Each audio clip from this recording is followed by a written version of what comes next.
আল্লাহ রাব্বুল আলামিন কুরআনুল কারীমের সূরাতুল গাফিরের ৬০ নম্বর আয়াতে জানায় দিয়েছেন, আল্লাহ পাক বলছেন, উদউনি আস্তাজিব লাকুম।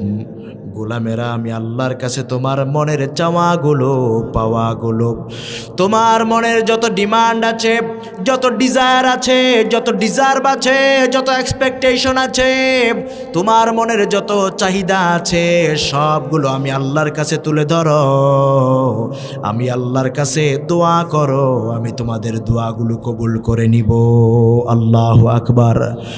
কিন্তু বড় আশ্চর্যের বিষয় হলো, আফসোসের বিষয় হলো, আল্লাহর কাছে কত দোয়া করি, আমাদের দোয়াগুলো কেন যেন কবুল হয় না, ঠিক কি না?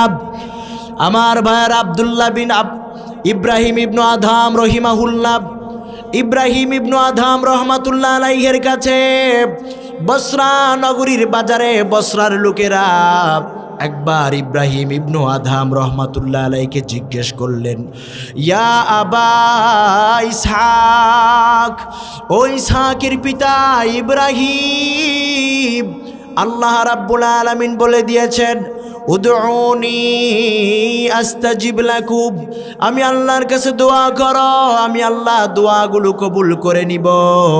কিন্তু দিনের পর দিন চলে যায়, মাসের পর মাস চলে যায়, বছরের পর বছর চলে যায়, যুগের পর যুগ চলে যায়, আল্লাহ রাব্বুল আলামিনের কাছে কত দোয়া করি, আল্লাহ রাব্বুল আলামিন আমাদের দোয়াগুলো কেন যেন কবুল করে না। আল্লাহু আকবার।